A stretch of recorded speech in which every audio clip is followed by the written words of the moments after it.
সরকার কারা গঠন করবে? জামাত না বিএনপি?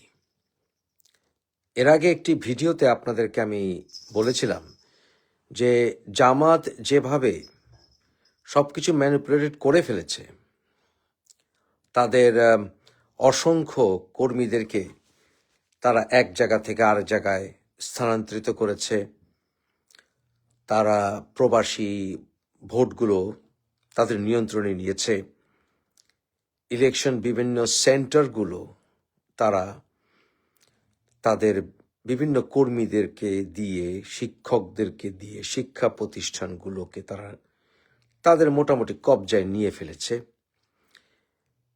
এছাড়া এনসিপির যারা কর্মী, যারা সরকারে ছিল, আসিফ মাহমুদ সহ, নাহিদ সহ, ওরা সবাই জামাতকে প্রচুর তথ্য দিয়েছে, তথ্য দিয়ে সহায়তা করেছে। এবং মির্জা আব্বাস সঠিকভাবেই বলেছেন যে বর্তমানে আসলে জামাত এবং বিএনপির সরকার চলছে।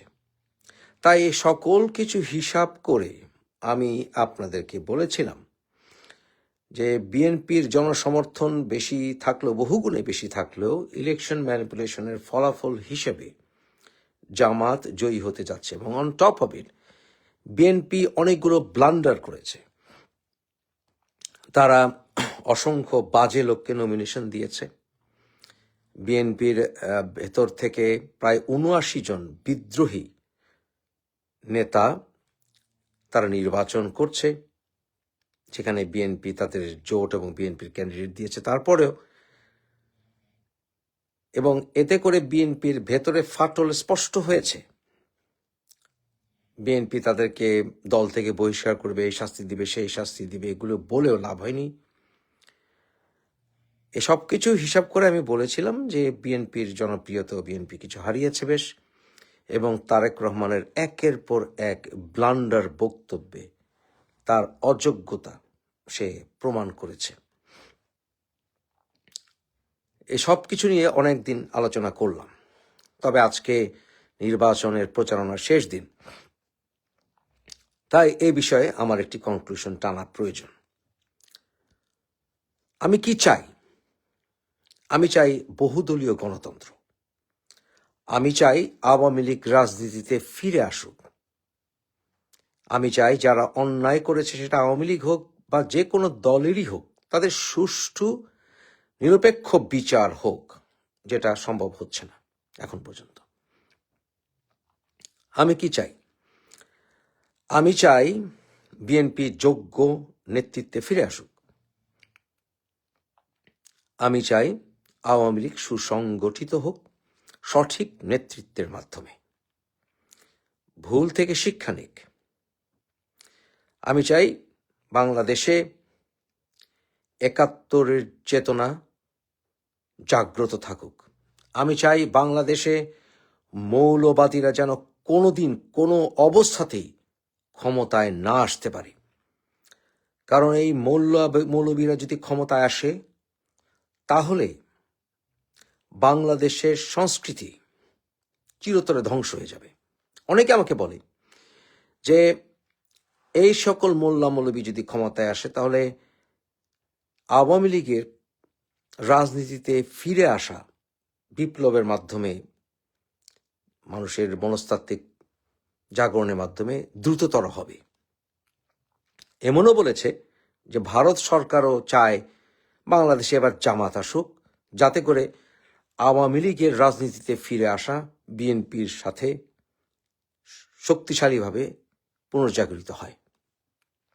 কিন্তু আমি মনে করি সেটা ৫-১০ বছর লেগে যাবে, এবং এতে করে মোল্লা মৌলবীরা বাংলাদেশের গণতান্ত্রিক ইনস্টিটিউশনগুলোকে ধ্বংস করে ফেলবে, এবং এর পরবর্তী জেন জেডের পরবর্তী প্রজন্মকেও তারা মাথা খাবে।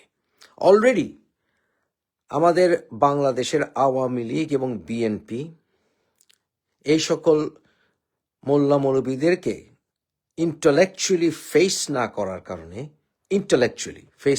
কারণে এবং মাদ্রাসা শিক্ষা ব্যবস্থাগুলোকে আধুনিকরণ না করার কারণে ওয়াজগুলো অনিয়ন্ত্রিতভাবে, পৃথিবীতে যেখানে অন্য কোথাও ওয়াজ হয় না এই উপমহাদেশ ছাড়া, ইসলামের নামে এই সকল বেপরোয়া রাজনৈতিক ওয়াজগুলোকে চলতে দেওয়ার কারণে বাংলাদেশের নতুন প্রজন্মের মাথাকে ফেলা হয়েছে। তাই এর খেসারত বিএনপি দিচ্ছে, আওয়ামী লীগও দিচ্ছে, কিন্তু এটা আর বাড়তে দেয়া যায় না। তারেক রহমান একটি কথা বলেছে যে শেখ হাসিনার সন্তানরা রাজনীতিতে যদি জনগণ চায় এবং আওয়ামী লীগকে চায় তাহলে ফিরে আসতে পারে। এই কমিটি ইঙ্গিত পাওয়া গেছে তার কথায়। এবং স্বাধীনতার পক্ষে বাবরকেও দেখলাম কথা বলতে, ৭১-এর চেতনার কথা বলতে। মির্জা আব্বাসের কণ্ঠে তো আমরা দেখলামই যে এনসিপি জামাতের বিরুদ্ধে তার স্পষ্ট কথা। ভুলে গেলে চলবে না যে মির্জা আব্বাসও কিন্তু একসময় ভুল করেছিলেন এদেরকে টলারেট করে। তাহলে আমাদের সামনে কি? আমাদের সামনে আওয়ামী লীগকে রাজনীতিতে ফিরিয়ে আনতে হবে। আওয়ামী লীগের ভাইদেরকে বলবো, বুঝতে পারছেন তো, যেভাবেই দেখেন না কেন বিএনপির সহায়তা দরকার হবে রাজনীতিতে ফিরে আসতে হলে। বিএনপির নিজের সার্ভাইভালের জন্য আওয়ামী লীগকে রাজনীতিতে ফিরে আনতে হবে। শহীদ রাষ্ট্রপতি জিয়াউর রহমান উনি কিন্তু আওয়ামী লীগকে রাজনীতিতে ফিরিয়ে এনেছিলেন। শেখ হাসিনাকে দেশে প্রত্যাবর্তনের পেছনে কিন্তু শহীদ রাষ্ট্রপতি জিয়াউর রহমানের অবদান আছে, অস্বীকার করা চলবে না, এটা কিন্তু অস্বীকার করা চলবে না। কিন্তু তারপরে আমাকে যখন মানুষ বলে যে জামাতের পুনর্বাসিত করেছেন জিয়াউর রহমান, আমি বলেছি তাদেরকে জামাতকে রাজনীতিতে ফিরিয়ে না আনলে জামাত সন্ত্রাসী কর্মকাণ্ড করত এবং ইনডেমনিটি করেছিল আসলে মোশতাক, এবং যে মোশতাককে কিন্তু জিয়াউর রহমানই জেল দিয়েছিলেন।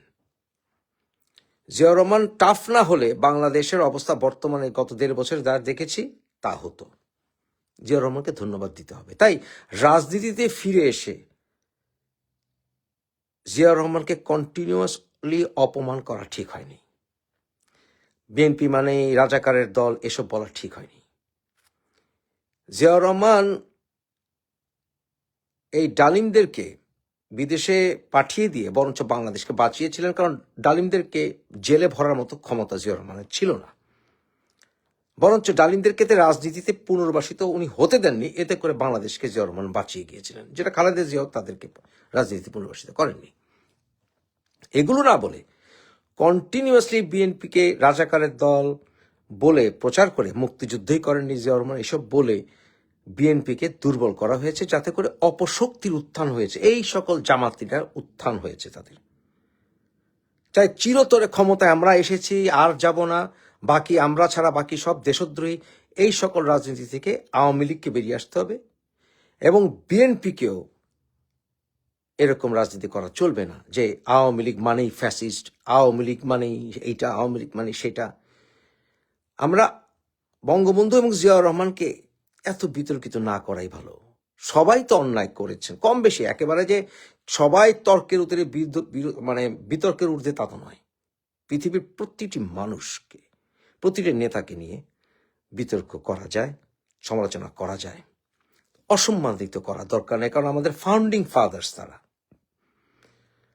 বঙ্গবন্ধু, জিয়াউর রহমান, মাওলানা ভাসানী, সোহরাওয়ার্দী, শেরেবাংলা, এনারা সবাই আমাদের founding fathers. M A G ওসমানীও, তাজউদ্দিনও, সৈয়দ নজরুলও, এদের প্রতি রেসপেক্ট রাখা প্রয়োজন আছে, তাই না?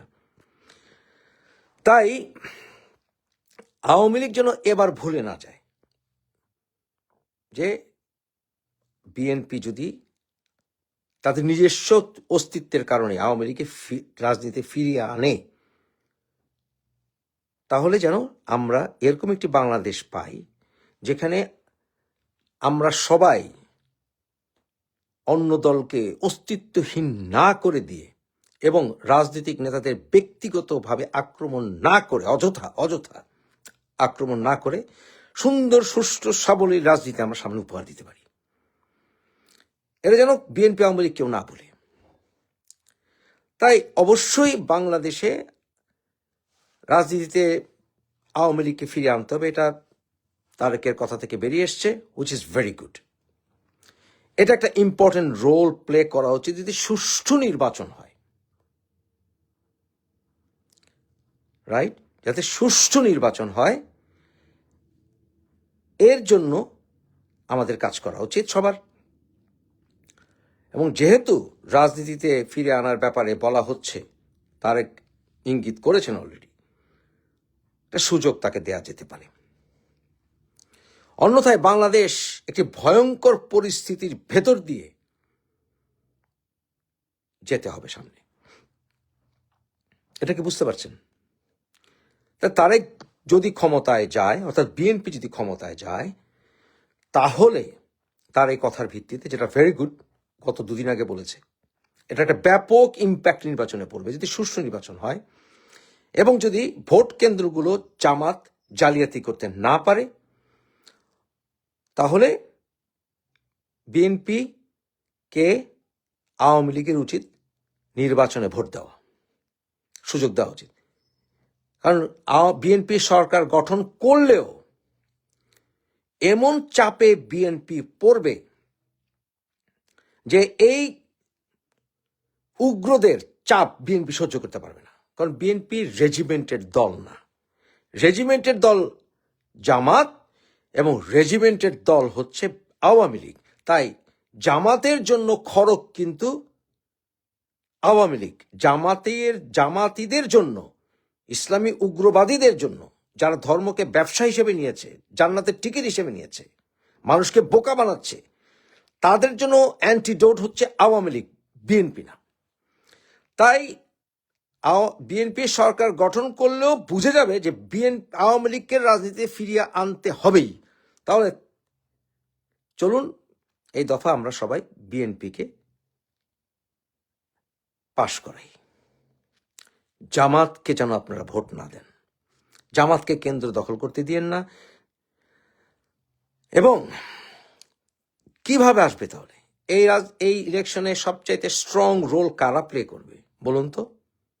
এনসিপি না, জাতীয় পার্টি না, ইভেন বিএনপিও না, জামাতও না। সবচেয়ে স্ট্রং রোল প্লে করবে কে জানেন? যারা কিনা আসলে তুরুপের তাস যাদের হাতে, তারা হচ্ছে বিএনপির বিদ্রোহীরা। তাদের ভিতরে এই ৭৯ ভিতরে মিনিমাম ৪০+ তারা পাশ হয়ে আসবেন যদি সুষ্ঠু নির্বাচন হয়। বিএনপি যদি কোনো কারণে ১৫১টি সিট না পায়, তাহলে বিএনপি বলে দিয়েছে যে তারা জামাতের সাথে জোট করবে না। তার একটা হাং পার্লামেন্ট হবে, তাই না? এই হাং পার্লামেন্ট বাংলাদেশে কখনো হয়নি। যদি হাং পার্লামেন্ট হয়, তখন মোস্ট ভাইটাল রোল প্লে করবে বিদ্রোহীরা, এবং এতে করে প্রমাণিত হবে বিএনপিতে আর তারেক রহমান একচ্ছত্র তার দৌরাত্ম্য স্ট্যাবলিশ করতে পারবে না, প্রতিষ্ঠিত হবে ব্যক্তির চাইতে দল বড়। তাই আমি যা মনে করছি, ১৫১টি সিট বিএনপি পাবে না, এখন জামাত যতটাই পাক। তাহলে জামাত যদি চায় যে সে জোট করবে, তাহলে আগেই বিএনপি তার সঙ্গে জোট নাই। এখন জামাত কিন্তু ওই যে একটি জাতীয় সরকারের মতো গঠন করার কিন্তু ইঙ্গিত দিয়েছে। কারণ কি জানেন? কারণ জামাত ভেবেছে, যদি আমি ১৫১টি না পাই রে বাপ, তাহলে কি হবে? জামাতের জোট ১৫১ না পেলে জামাতের জোট বিপদে পড়ে যাবে। কারণ জামাতিদের সাথে বিএনপির বিদ্রোহীরা যাবে না। আর এনসিপি, ওরা যদি হাসনাত আবদুল্লাহরে টিকাতে পারে, তাহলে আলহামদুলিল্লাহ বলা উচিত। সার্জিসও পাশ করবে না, দিনাজপুরে পাশ করবে না। সার্জিস ও তো ঠাকুরগা, তাই না? মানে ওর এখানে জমরুদ্দিন সরকারের ছেলে না, সানি আমার খুব স্নেহের, আমার খুবই ক্লোজ। জমরুদ্দিন সরকার আবার, যাই হোক, এনিওয়ে, সানি পাশ করবে আমি আশা করি। যদিও অনেকে মনে করে সেখানে জামাতও পাশ করতে পারে, বাট আমি মনে করি সেখানে সানি পাশ করবে। তাহলে সার্জিস ধরা খেল। কে পাশ করবে এনসিপির? আর কেউ না। মির্জা আব্বাসের সিট মির্জা আব্বাস হারাবেন না, মির্জা আব্বাস পাশ করবেন। কারণ মির্জা আব্বাস ধৈর্যের পরিচয় দিয়ে প্রমাণ করেছেন যে উনি শক্তিকে নিয়ন্ত্রণ করতে পারেন। কার কতখানি শক্তি তার চাইতে বড় হচ্ছে কে শক্তিকে নিয়ন্ত্রণ করতে পারে। মির্জা আব্বাস সেখানে পাশ করে গেছেন। এবং এই নির্বাচনের পরে নাসিরউদ্দিন পাটোয়ারি বাইরে থেকে ভেসে আসা, সে ঢাকায় থাকতে পারে কিনা আমার সন্দেহ আছে, রাইট? কারণ ওই যে মির্জা আব্বাস উনি কিন্তু শক্তি নিয়ন্ত্রণ করতে পারেন সময় মতো, টাইম মতো, আনটিল সার্টেন টাইম। যেই নেতা শক্তিকে নিয়ন্ত্রণ করতে পারেন সফল উনিই হন, এবং যখন কঠোর হওয়ার ঠিক সময় মতো কঠোর হতে পারেন তিনি সফল হন। তাই এনসিপির একটা সিট দিয়ে উনি জামাত জোট করে 151 পাবে না। তাহলে জামাতের সাথে আর কে আসবে? জাতীয় পার্টি আসবে? আসবে না। জাতীয় পার্টি কিন্তু 2টো সিট পাবেই ধরে নেওয়া যায়, যতই তারা মানে তাদের বিরুদ্ধে যতই অ্যাকশনে যাওয়া হোক। যদিও বেশ কয়েকটি সিটে, যেমন ধরুন রুমিন ফারহানার সিটে জাতীয় পার্টি উইথড্র করতে বাধ্য হয়েছে, এলাকায় তাকে থাকতে দেয়নি, তথাপি 2টা সিট পাবে। সুতরাং আলটিমেটলি এই নির্বাচন সুষ্ঠু হলে ওভারঅল ইম্প্যাক্ট এনসিপির চাইতে জাতীয় পার্টির বেশি হবে। বুঝতে পেরেছেন? তো জাতীয় পার্টি তো আসবে না জামাতের সাথে, তো জামাত সরকার গঠন করতে পারবে না। সরকার গঠন করবে বিএনপি। কারণ লাস্ট মোমেন্টে বিএনপি তাদের বিদ্রোহীদের সাথে জোট করতে পারবে, এবং সেখানে জাতীয় পার্টিও যোগ দিবে যদি প্রয়োজন হয়। এবং জাতীয় পার্টিকে নেওয়া হবে বলে আমি মনে করি, নেওয়া উচিত মনে করি। জাতীয় পার্টি থেকে একজন মন্ত্রিত্ব, উপমন্ত্রিত্ব দেওয়া যেতে পারে। অতএব এই হচ্ছে ফিউচার বাংলাদেশে যদি সুষ্ঠু নির্বাচন হয়। এখন আমাকে জামাতের কয়েকজন নেতা আমাকে বলেছেন যে তারা এবার নির্বাচনে জয়ী হবেনি, হতেই হবে। বুঝেছেন? হতেই হবে। বাংলাদেশে অনেক মানুষ তো ব্রেইন ওয়াশ হয়ে গেছে। জান্নাতে টিকিটের কথা শুনলে লাভ দিয়ে মনে করে জামাত জান্নাতের টিকিট পেয়ে যাবে। জামাত যদি দাঁড়িপাল্লা, যেহেতু আল্লাহর কথা বলে, তাহলে নিশ্চয়ই তারা ইসলামিক দল, তাদেরকে ভোট দেওয়া উচিত, আমাদের ফরজ। এরকম গাধার সংখ্যা তো বাংলাদেশে কম না। তো তারা বলেছে যদি তারা বুঝে যে তারা জয়ী হবে না, তাহলে তারা জামাত বিএনপির নেতাদেরকে আর কর্মীদেরকে নাকি ধরে ধরে পেটাবে। আমাকে বলেছে। মনে মনে বলি, এইটা তোমরা পারবা না বাবা, এইটা তোমরা পারবা না। আমার দলকে আমি সমালোচনা করবো, আমার প্রিয় দল বিএনপিকে আমি সমালোচনা করবো তাদেরকে ভালো করার জন্য, কিন্তু আলটিমেটলি এই রাজাকারদেরকে ভোট দেব না, ভোট দেওয়ার সমর্থন করব না, সরকার গঠনের সমর্থন করব না। যে কোনো উপায় হোক, স্বাধীন বাংলাদেশে জামাতিদেরকে ভোট দেয়া হবে না, দিয়েন না আল্লাহর রস্তে। তাদেরকে সরকার গঠন করতে দেন না। যদি দেন, সেটা আমাদের স্বাধীনতার চেতনার মুখে জুতা মারা হবে। আমাদের মুক্তিযোদ্ধারা কবরে তারা কান্নার রোলে পড়ে যাবেন। Don't do it. যত হিসাবই করুক, যত তারা ভালো কথার বলার চেষ্টা করুন না কেন, বাংলাদেশ ধ্বংস হয়ে যাবে। তাই তারেকের অনেক সমালোচনা করলেও যেখানে বিদ্রোহীরা থাকবে সেখানে বিদ্রোহী বিএনপিদেরকে দিবেন, কারণ তারেককে অ্যাবসলুট ক্ষমতা দেওয়া যাবে না। কিন্তু যেখানে বিদ্রোহী নাই সেখানে বিএনপি এবং বিএনপির জোটদেরকে, যেখানে বিদ্রোহীরা নাই, বিএনপি এবং বিএনপির জোটদেরকে ভোট দেবেন। এবং যদি কোনো রকম কারচুপি হয় এই নির্বাচনে, যদি কোনো রকম ইঙ্গিত দেখি আমরা যে জামাত সব দখল করে ফেলেছে, তাহলে এই নির্বাচন বর্জন করতে হবে অর্ধেক পথেই, এবং এরপরে আওয়ামী লীগকে সাথে নিয়ে জামাতের মোকাবেলা করতে হবে। স্বাধীনতা বিরোধীদের হাতে বাংলাদেশ দেওয়া যাবে না।